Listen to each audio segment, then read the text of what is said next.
Shy waitress signed to Billionaire's deaf mother. His reaction left everyone in tears. Real stories. Real emotions. Every story has a lesson. This one might change you. I am Sir Nicholas Bassa, and this is my story.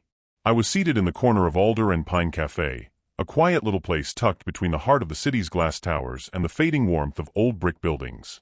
The kind of place where the hum of life felt gentle, where even the tired seemed at peace.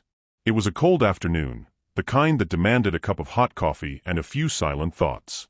I had just taken my first sip when something unusual caught my attention. At the far end of the café stood a young waitress, maybe 22 or 23, moving carefully between tables. Her name tag read Lila. She was slim, modestly built, her olive-brown skin glowing softly under the yellow café lights. Her hair, chestnut brown and tied back in a loose bun, framed a face that carried a kind of quiet sincerity, eyes gentle but distant, as if she had long ago learned to hide her pain behind politeness. There was nothing loud or dramatic about her, but there was something. A gentleness that made you pause. Across the room sat a man who clearly didn't belong to the humble hush of the café. He was tall, mid-30s, dressed in a charcoal suit that looked like it cost more than most people's cars. His watch gleamed, his posture sharp, and his eyes, cool gray, missed nothing. That was Ethan Hargrove, a billionaire whose name appeared in headlines for technology, philanthropy, and at times, scandal. He carried the air of someone who was used to being obeyed, feared, or at least noticed. But that afternoon, his expression was distant, not proud, just empty.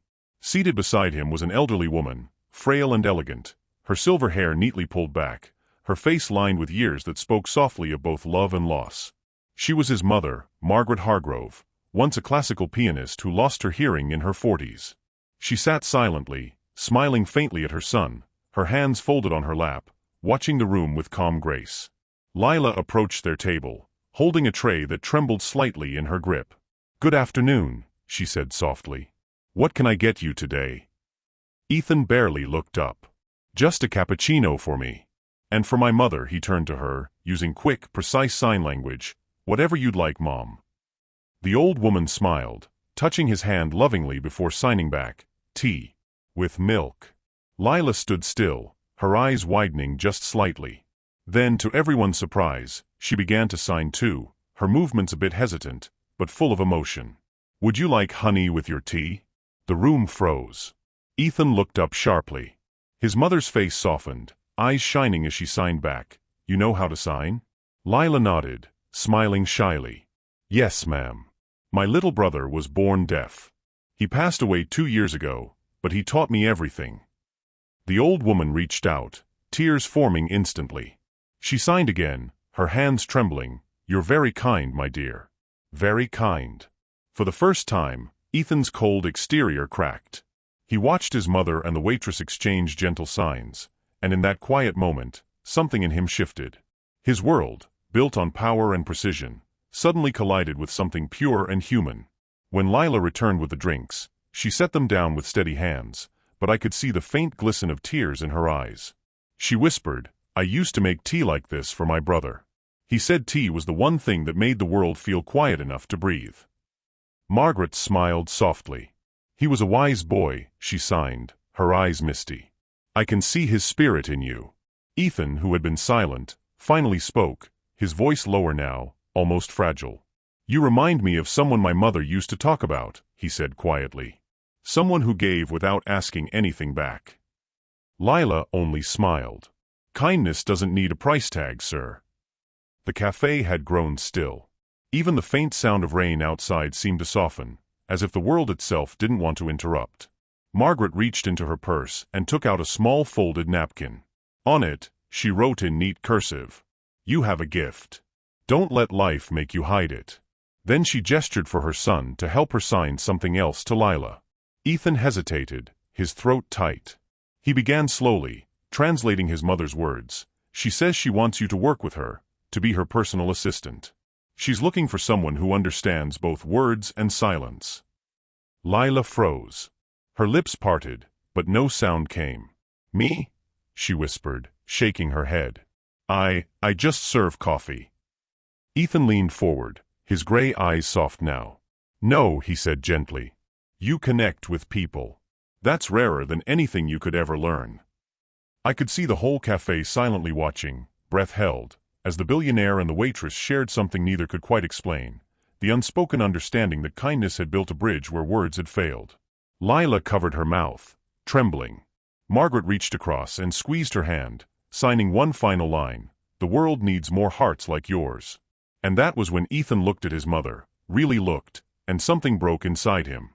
His voice cracked when he said, "Mom, I think Dad would have liked her." Tears rolled down the old woman's cheeks.